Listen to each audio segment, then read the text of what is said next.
Assalamualaikum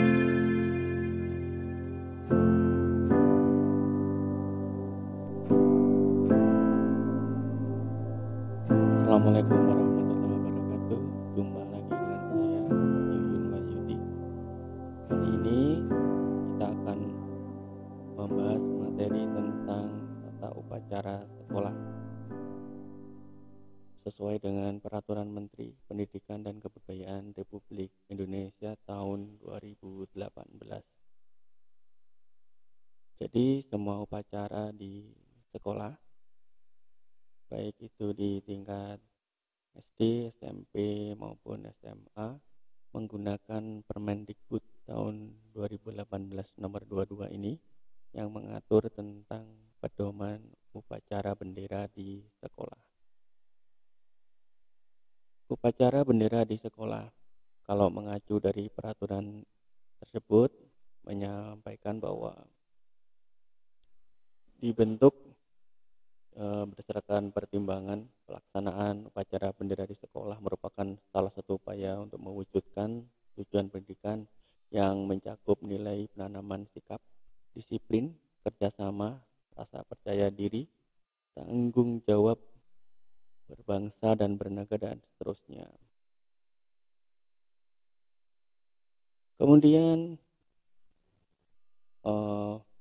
untuk mengingat bahwa peraturan ini berdasarkan pada Undang-Undang Nomor 20 Tahun 2003 tentang Sistem Pendidikan Nasional, kemudian 24 Tahun 2009 tentang bendera, bahasa dan lambang negara serta lagu kebangsaan, dan Undang-Undang Nomor 9 Tahun 2010 tentang keprotokolan Peraturan Presiden Nomor 87 tahun 2017 tentang penguatan pendidikan karakter, sehingga kemudian diputuskan bahwa Peraturan Menteri Pendidikan dan Kebudayaan Sekolah tentang pedoman upacara bendera di sekolah. Di peraturan ini dimaksud upacara bendera yang selanjutnya disebut upacara adalah penaikan bendera Negara Kesatuan Republik Indonesia. Ini yang poin utamanya ya. Jadi kalau ada upacara di sekolah itu pasti ada penaikan bendera dari bagian utama kegiatan tersebut. Kemudian bendera yang dimaksud adalah bendera Negara Kesatuan Republik Indonesia yang disebut dengan sang merah putih. Pembina upacara adalah kepala sekolah, wakil kepala sekolah, guru, pejabat pemerintahan, dan tokoh masyarakat. Jadi upacara di sekolah itu seperti upacara hari Senin atau upacara pada kegiatan Hari Besar Nasional, itu pembina upacara boleh dari kepala sekolah, wakil kepala sekolah, guru, pejabat pemerintahan seperti mungkin Pak Camat atau mungkin dari kabupaten atau mungkin juga dari instansi-instansi lain seperti kepolisian, kemudian dari TNI, dan juga dari tokoh masyarakat yang di situ memiliki tugas dan wewenang yang mencakup kegiatan sosial yang berhubungan juga dengan sekolah, seperti mungkin tokoh adat dan sebagainya. Kemudian poin yang keempat, pemimpin upacara adalah peserta didik. Ya, jadi kalau upacara bendera di sekolah, upacara hari Senin, hari besar, itu peserta didik itu masuk aktif sebagai bagian dari tugas upacara.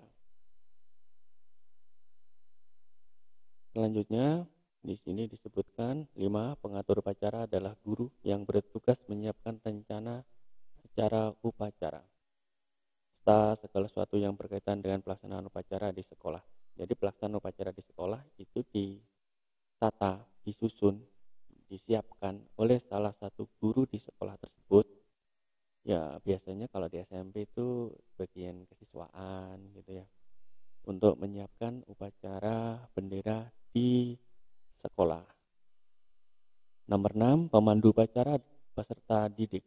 Jadi pemandu upacara atau biasa kita sebut dengan nama perwira upacara ya. Perwira upacara itu adalah peserta didik di bawah bimbingan guru pembina yang membaca acara pelaksanaan upacara di sekolah. Kapan pembacaan acara pelaksanaan upacara di sekolah ini dilakukan? Biasanya dilakukan pra sebelum pra itu sebelum ya upacara dilaksanakan. Jadi sebelum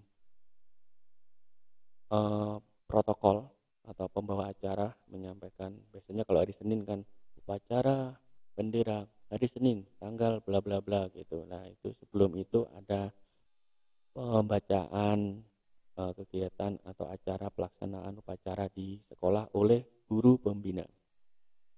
Apakah guru pembina termasuk guru yang menyiapkan rencana upacara? Bisa, ya, jadi bisa merangkap. Nomor 7, pembawa naskah Pancasila adalah peserta didik. Mungkin kalian pernah jadi pembawa Pancasila. Ya, ini bisa juga disebut dengan ajudan.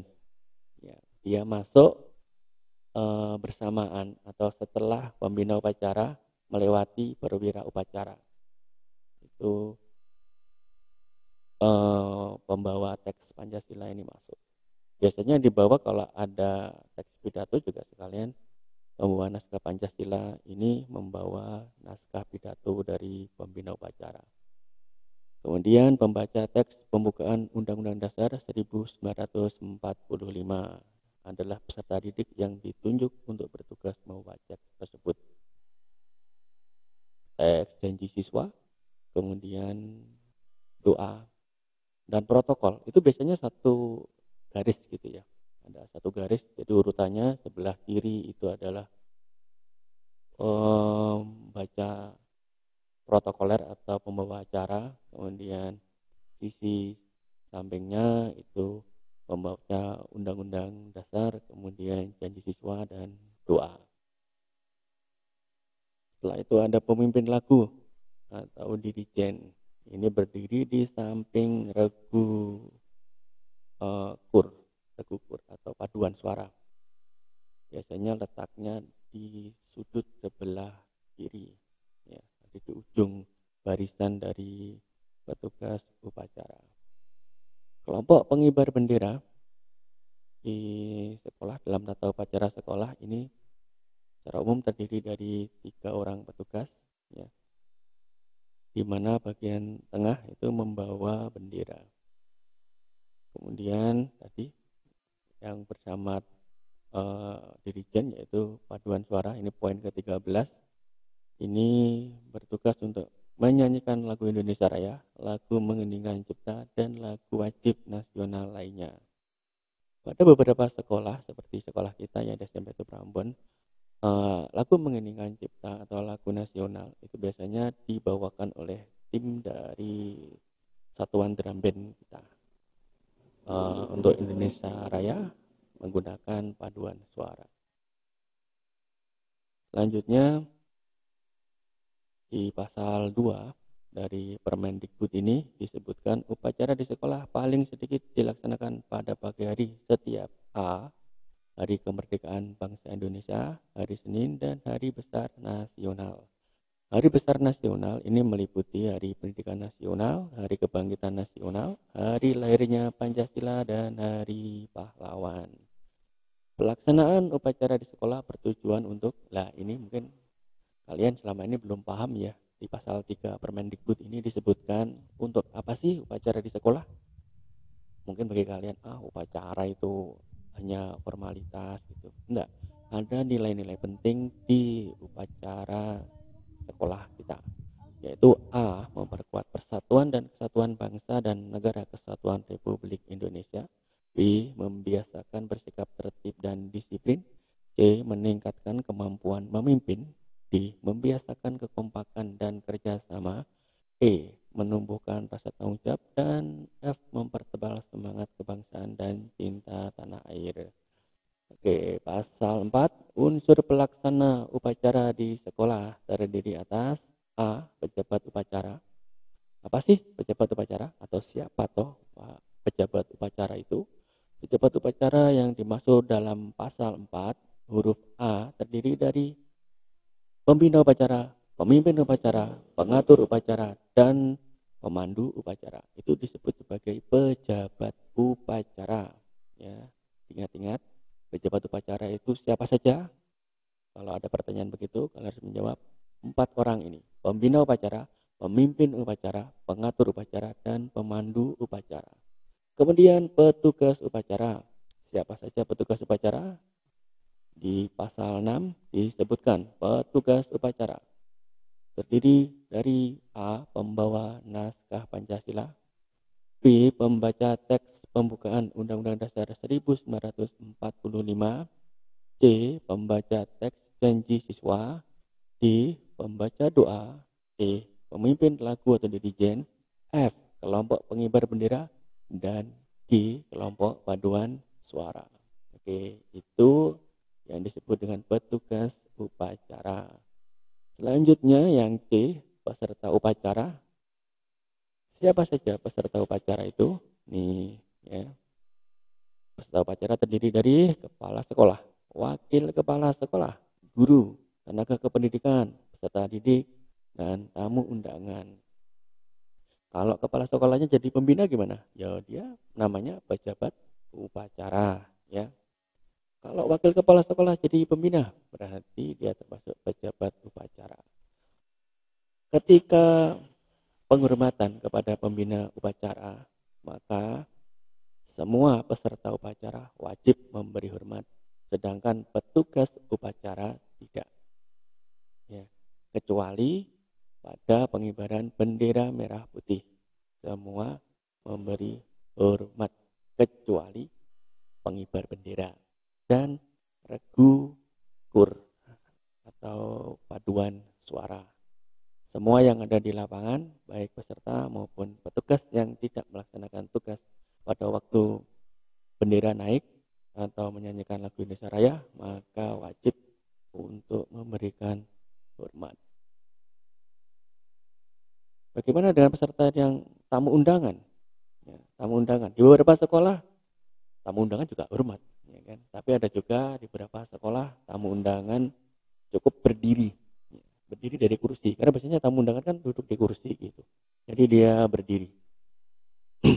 Ini tergantung dari kebijakan dari sekolah masing-masing, tapi yang afdal, yang seharusnya ya memberi hormat, karena itu adalah bendera kebangsaan kita, itu adalah bendera dari Negara Kesatuan Republik Indonesia.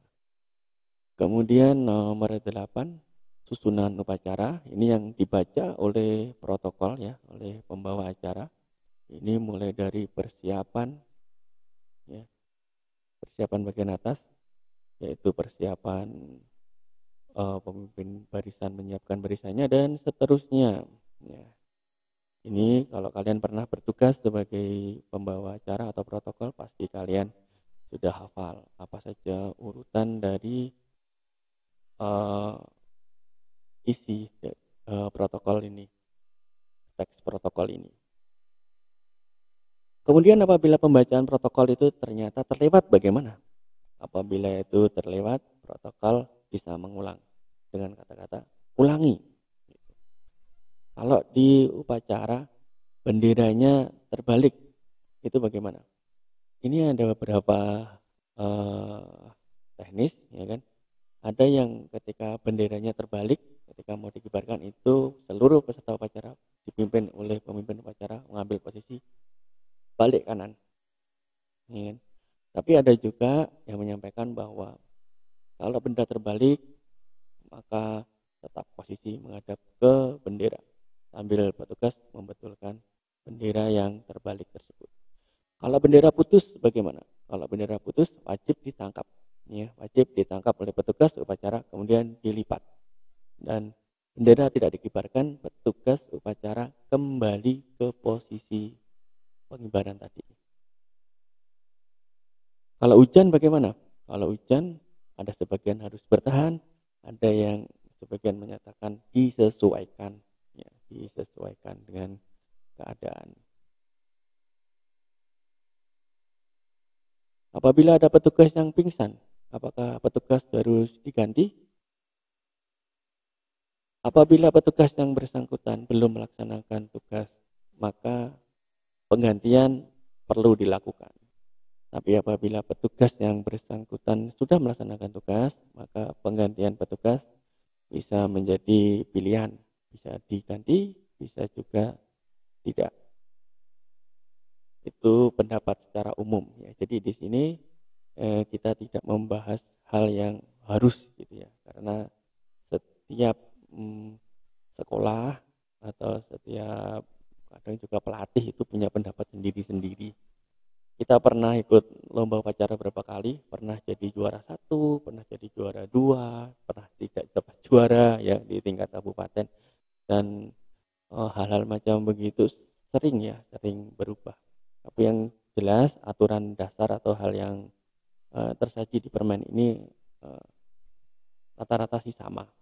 Cuma ada part teknis itu ada yang berbeda. Seperti kalau upacara pingsan pesertanya gimana? Apa ditolong? Apakah tetap di tempat atau nanti setelah ditolong kembali lagi? Lah ini ada yang berbeda ya kan. Ada yang ditolong, ada yang tetap di tempat sambil duduk gitu, dan ada juga yang dijemput ya. Maksudnya ini kalau dijemput berarti ketika kelihatan dia ini goyah gitu dia langsung dijemput gitu aja. Jadi untuk ini masing-masing kegiatan atau sekolah itu kadang punya peraturan yang berbeda-beda. Itu kalau menurut hemat kami harus mengikuti peraturan yang memang disepakati saja. Selanjutnya pasal 9 ini menyebutkan sebelum upacara dimulai, pembina upacara menerima dan menyetujui laporan rencana pelaksanaan upacara dari pengatur upacara. Ya, jadi harus ada teks gitu, ada semacam buku panduan yang disampaikan kepada pembina upacara yang dibuat oleh pengatur upacara. Kemudian dalam pelaksanaan kegiatan upacara di sekolah, pembina upacara ini hak-haknya ya, menerima penghormatan dan seterusnya hingga menyampaikan amanat. Pasal 10, dalam pelaksanaan kegiatan upacara di sekolah, pemimpin upacara bertugas. Nah, ini tugas kalian kalau kalian jadi pemimpin upacara, menerima penghormatan dari pemimpin kelompok, biasanya dipimpin oleh komandan pasukan. Ya kan? Biasanya disebut dengan komandan peleton yang paling kanan biasanya. Kemudian memimpin penghormatan kepada pembina, menyiapkan, mengistirahatkan peserta upacara, menyampaikan laporan kepada pembina upacara, dan mempertanggungjawabkan pelaksanaan tugasnya kepada pembina upacara. Serta terakhir membubarkan peserta upacara atas perintah pembina upacara. Nah ini ada beberapa teknis ya. Kemarin SMP Super Ambon melaksanakan lomba untuk pembubaran. Ini tidak dilaksanakan oleh pemimpin upacara, tapi dilakukan oleh masing-masing pemimpin peleton atau komandan pasukan. Atau apa ya namanya, biasanya danton ya, komandan peleton gitu. Jadi sebelum pemimpin upacara meninggalkan lapangan, ini ada penyerahan ya, ada penyerahan pembubaran, dan kemudian pemimpin upacara meninggalkan tempat. Setelah pemimpin upacara tiba di tempat semula, yaitu di barisan lurus dan petugas upacara yang lain, baru para pemimpin peleton membubarkan barisan. Nah ini teknis yang ya, menyesuaikan ya kadang. Seperti tadi kita bahas di atas bahwa masing-masing sekolah atau kadang panitia lomba atau pelaksana kegiatan upacara itu punya kebijakan masing-masing yang yaitu penyesuaian sih menurut kami. Kemudian pasal 11 dalam pelaksanaan kegiatan upacara di sekolah, pengatur upacara bertugas. Ini pengatur atau biasa disebut juga dengan perwira upacara ya. Ini mengajukan rencana upacara, menunjuk petugas upacara. Jadi yang menunjuk petugas upacara itu adalah perwira upacara. Memeriksa, menyiapkan tempat dan perlengkapan upacara. Kemudian melapor dan memberi informasi kepada pembina tentang segala sesuatu yang ada di lapangan sesaat sebelum upacara dimulai. Memeriksa, mengatur dan mengendalikan jalannya upacara, mempertanggungjawabkan pelaksanaan tugasnya kepada pembina upacara. Itu tugas perwira. Ya. Jadi sebelum pemimpin upacara itu masuk lapangan, karena berdasarkan perintah dari pembawa acara, itu pasukan disiapkan dulu oleh perwira upacara. Jadi perwira upacara menyiapkan pasukan dan memeriksa semua pasukan, semua perlengkapan petugas, semua perlengkapan upacara harus sudah clear, siap sebelum upacara dilakukan. Yang bertugas bertanggung jawab siapa? Perwira upacara. Kemudian pasal 12 di situ disebutkan dalam pelaksanaan kegiatan upacara di sekolah pemandu acara bertugas. Nah, ini protokol. Membaca naskah, mempertanggungjawabkan pelaksanaan tugasnya kepada pengatur upacara. Pasal 13 pelaksanaan upacara di sekolah membawa naskah bertugas. Ingat, ini tugasnya membawa naskah Pancasila, menyerahkan naskah Pancasila kepada pembina upacara dan menerima kembali naskah tersebut pada saat yang telah ditentukan. Nah, untuk posisi barisan cara atau pergerakan ada yang langsung maju ke depan kemudian mundur, ada yang maju ke depan kemudian balik kanan, maju lagi ke tempat semula, itu penyesuaian saja. Selanjutnya adalah pasal 14 dalam pelaksanaan kegiatan upacara di sekolah membawa teks Undang-Undang Dasar 1945 bertugas membaca teks tersebut. Kemudian kegiatan upacara di sekolah, teks janji siswa ya sama ya seperti petugas Undang-Undang Dasar tadi. Kemudian pembaca doa juga begitu. Tentang pergerakan, apakah maju ke depan atau menuju ke mic ya ada pengeras suara biasanya. Nah itu menyesuaikan saja. Kalau mixnya banyak ya tinggal maju mundur gitu. Kalau mixnya cuma satu atau dua ya barisan harus menyesuaikan. Ini penyesuaian, sekali lagi ini penyesuaian. Jadi nanti kalau mungkin di SD sebelumnya kalian upacaranya geser, mungkin di sini mic-nya banyak kalian maju ya kalian menyesuaikan. Ya itu hanya pergerakan untuk menuju pengeras suara. Kadang ketika lomba upacara itu gak ada mic. Ya kan? Jadi ini peserta atau maaf petugas itu bisa langsung maju ke posisi di depan 2 langkah itu untuk membaca teks undang-undang, kemudian janji siswa dan doa. Pasal 17 dalam pelaksanaan kegiatan upacara pemimpin lagu atau dirijen. Biasanya kalian menyebutnya dirijen ya. Pada banyak kan sekolah menyebutnya itu. Yaitu memimpin untuk menyanyikan lagu Indonesia Raya, kemudian menyanyikan lagu Mengiringi Cipta pada tempat yang ditentukan. Pasal 18 lagu Indonesia Raya yang dimaksud dalam pasal 17 dinyanyikan secara lengkap dalam 3 stansa. Beberapa waktu yang lalu lagu Indonesia Raya itu hanya 1 stansa. Tapi setelah ada permen ini lagu yang dinyanyikan adalah Indonesia Raya dengan 3 stansa. Nah, karena lagunya panjang, maka pengibar bendera juga harus menyesuaikan bagaimana dengan tiang yang ada bendera tetap bisa berkibar selama lagu ini dinyanyikan. Jangan keburu sudah sampai di atas lagunya belum selesai atau sebaliknya lagunya sudah selesai bendera masih belum sampai di puncak. Ini perlu latihan yang sungguh-sungguh dari petugas pengibar bendera agar benderanya itu tepat. Kemudian posisi berdiri tegak bersikap bagaimana pada ayat 1 berdiri tegak di tempat masing-masing. Ini adalah posisi dari PBB ya. Jadi dari posisi baris-barisnya peserta maupun petugas.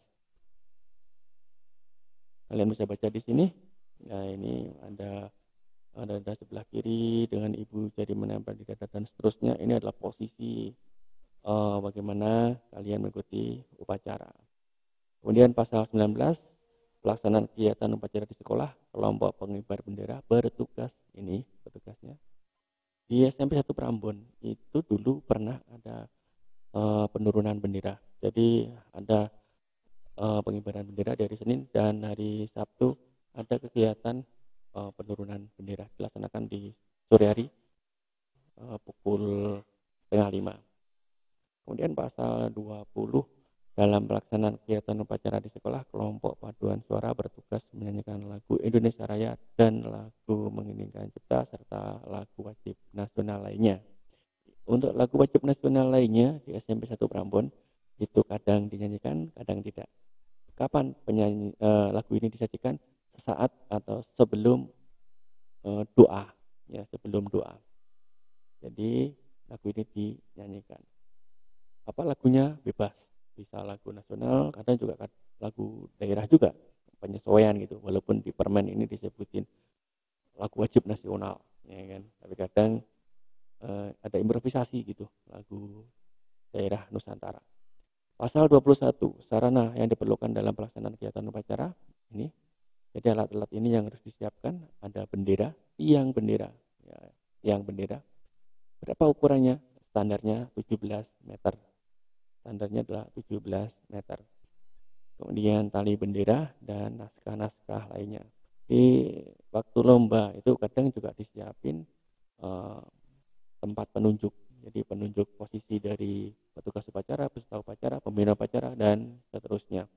Juga ada karpet kadang untuk memperindah posisi, kemudian ada podium untuk untuk pembina upacara dan juga untuk dirijen. Kemudian pasal 22, pakaian untuk upacara ini secara umum ya baju pada hari Senin. Ya, walaupun mungkin ada improvisasi juga, petugas menggunakan seragam putih-putih, kemudian atau mungkin seragam yang bisa dipakai oleh pasukan pengibar bendera itu, dan lain sebagainya, menyesuaikan. Bahkan pada hari tertentu seperti hari Kartini itu petugas upacara memakai baju daerah, ini penyesuaian. Tapi pada hari Senin pada umumnya kita mengikuti pasal 22 secara umum, yaitu seragam sekolah dilengkapi dengan topi, pedasi, dan seterusnya itu. Selanjutnya di halaman yang ke-10, petugas upacara mengenakan seragam dan tenaga pendidik mengenakan seragam dan seterusnya itu ya. Pasal 23, bentuk barisan, segaris atau bentuk U. Ini menyesuaikan dengan lingkungan atau posisi lapangan yang dimiliki oleh sekolah. Kalau di tempat kita bentuk segaris ya, karena lapangannya cukup lebar. Ini tentang bentuk atau formasi barisan.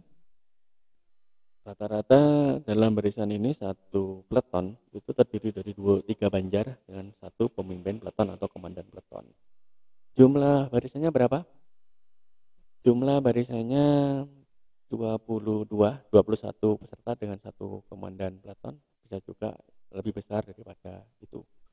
Tapi standarnya biasanya ya 22 itu dengan komandan peleton. Pasal 24 ini tentang kapan peraturan ini ditetapkan. Oke, jadi gitu ya semua. Aku harap kalian paham tentang pelaksanaan tata upacara sekolah, meskipun di masa pandemi ini kita tidak bisa praktek di lapangan, tapi ini kisah atau cerita secara teori telah kalian terima, dan nanti pada waktu kita sudah mengikuti pembelajaran tatap muka dan kita melaksanakan latihan atau praktek kegiatan tata upacara sekolah ini, kalian bisa melaksanakan dengan baik dan benar. Terima kasih. Semoga materi yang kakak berikan berguna dan membuat kalian semakin paham apa itu tata upacara sekolah. Assalamualaikum warahmatullahi wabarakatuh.